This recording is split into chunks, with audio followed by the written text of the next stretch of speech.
Hello, this is Chris from Merseyside Metal Madness. I'm here at the Academy in Manchester talking to Herman Li from Dragonforce. Hello, Herman. Hello. Thanks for talking to me. Right, okay. So, how does it feel to just be back touring the UK after the kind of quite long hiatus? I think this is what we have to do because I guess it's kind of weird at that time to not be on tour and not kind of playing live. It's almost kind of like, it's like the lifestyle change and you kind of like, oh, what's going on here, and it's great to be like kind of out and doing this, it feels normal again to be playing, touring, doing shows and things like that, Yeah. So, has the reception been good on, touring the new album since the sort of comeback? Yeah, it's been really good.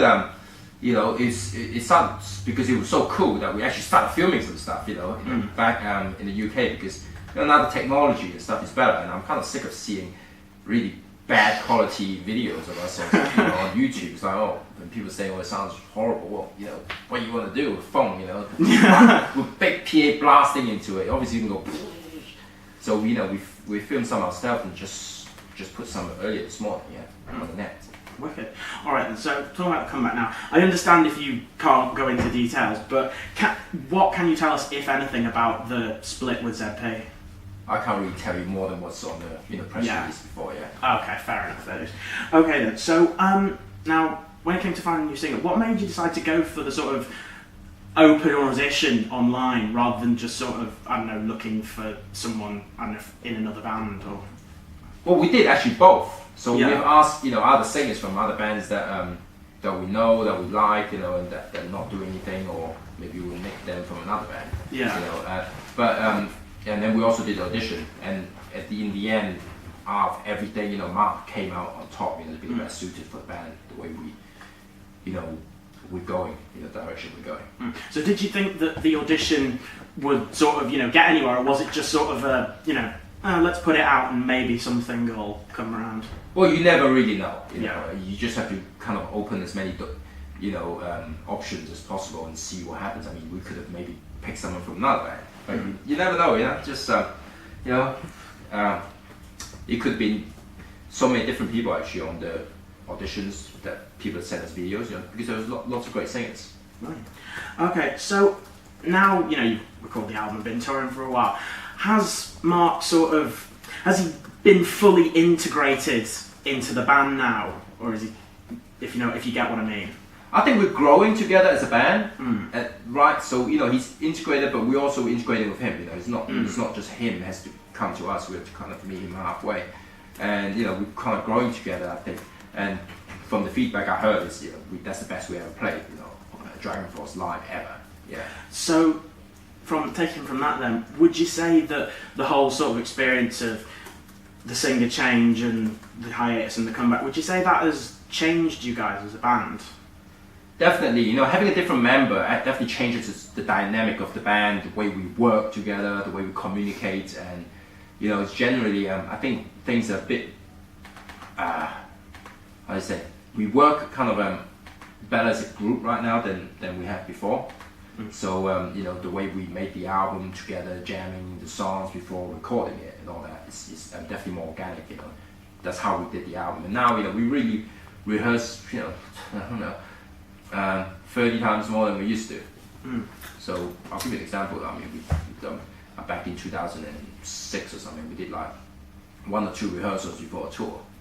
I mean, this time we did like 30, I don't know, 2 months sometimes, So that's way more, Wow, brilliant. So, new album, Power Within. How do you think it compares to your previous releases? I mean, it's dynamically different. It's got more variety. So you got like the acoustic song, you got the slower song. They got the mid-tempo song like Cry Thunder, Seasons, and you obviously got the symphonic song like Wings of Liberty. You got the catchy one like the Last Man Stands, and you got the fast song, of course, even faster like The Fallen World and Holding On. So it's got a good variety, I think, from the Dragonforce style from the beginning all the way to Ultra Beatdown and then more. So, in terms of your own personal preference, how does it rank against the other albums? Is it your favourite? If not, which is? I mean, it's favourites. Maybe it's sometimes you take it beyond music. Yeah, it's the time in your life, your career and everything that affects you at that time.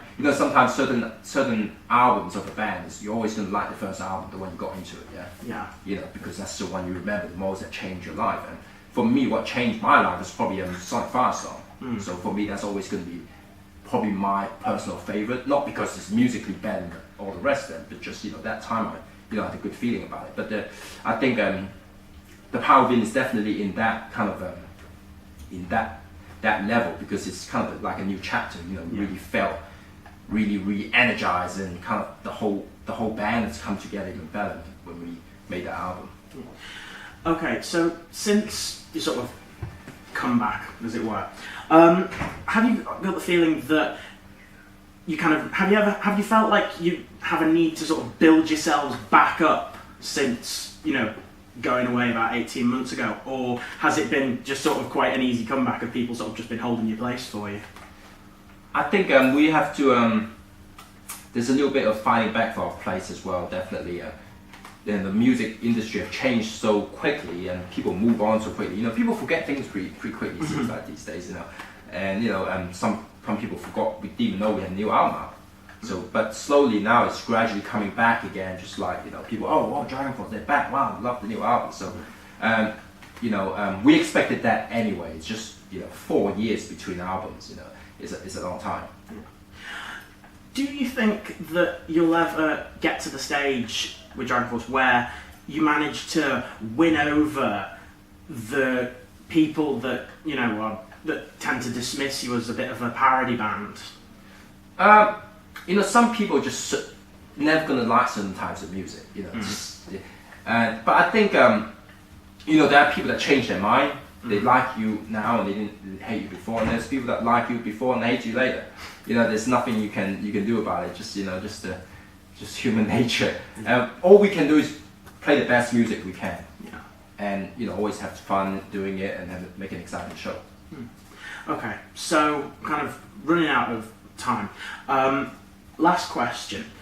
After you finished this sort of round of touring, as it were, finished touring the album and settled down, thoughts are turning to new albums, stuff like that. Do you think that Dragonforce will sort of carry on occupying the same niche at the same sort of level, or are you just gonna keep on pushing for up and on, bigger and better? I mean, we're pushing up to make better music and improve our kind of whole creative song music creation process, of course. And if people want to, people like it, fine. But we're not aiming to kind of like say, oh, we want that kind of commercialness or that kind of thing. That's not what we're pushing for. We're just pushing for better music creation, or the higher level of the art form we're doing. Brilliant, fantastic attitude. All right, Herman, thank you so much for talking to me. It's Chris from Merseyside Metal Madness. Thanks for listening, guys.